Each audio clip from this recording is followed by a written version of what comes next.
As the business of rap music became increasingly like the streets, the artists' crews, made up of close friends, family, and up-and-coming artists, became increasingly part of the problem. They were there to stop.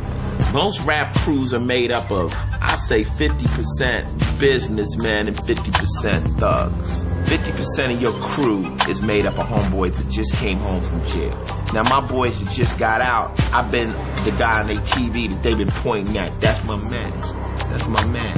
When they get home, their life is based around maybe I could roll with Ice. Maybe Ice could help me, you know? Now, what can he do? What can he actually do? But say, yo, Blows, Joe Blow was dissing you and I knocked him out in the club. What can he do? So then that thug element is always ready to reach out and touch anybody, whether it's a cameraman, whether it's an interviewer, whether it's somebody on the radio. They do not have any other way of showing the rapper that they man than busting somebody in their head. And that's where they get their stripe. So you gotta understand that thug element is always available in rap. You know, they want them stripes. They want them points. So it's like, even though you might tell a person, look, I really need you to slow down and cease fires and that.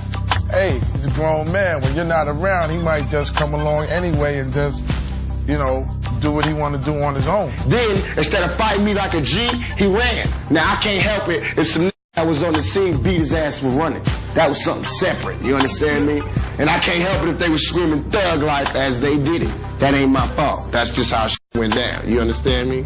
I could not be there, but if I have this person running around with me to the point that you would start associating him with me, and he decides to just go killing it while I'm off doing some other shit, they're gonna say I sent that.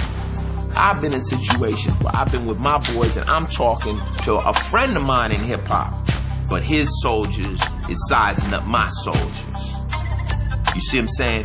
His man just came out looking at my man crazy. I'm walking down the street, my man's like, I don't like it, boy. I'm like, you shut, that's my man. But that's they animal. That's how they rationalize things with combat. So when you first come out of the hood, you come out of the hood and you were a drug dealer and your friends is drug dealers and your friends is thugs and you were just a poet that hung out with thugs and you might have been thug too and you got a record. People around you are very protective. They're very violent. They don't really believe they have nothing to live for. And you are the centerpiece of their lives and, you know, and you're trying to train them as you learn. It's tough.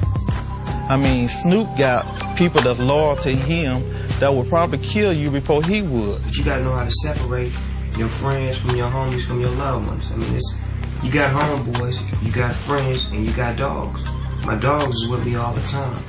My friends, hey, what's happening? All right, I get back at you.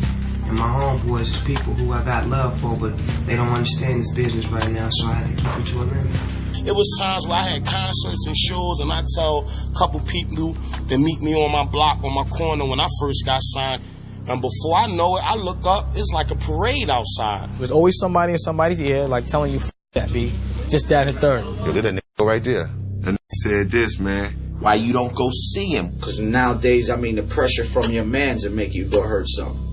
That's the dude you need to get away from you. Or you got to school him quick because he don't know no better.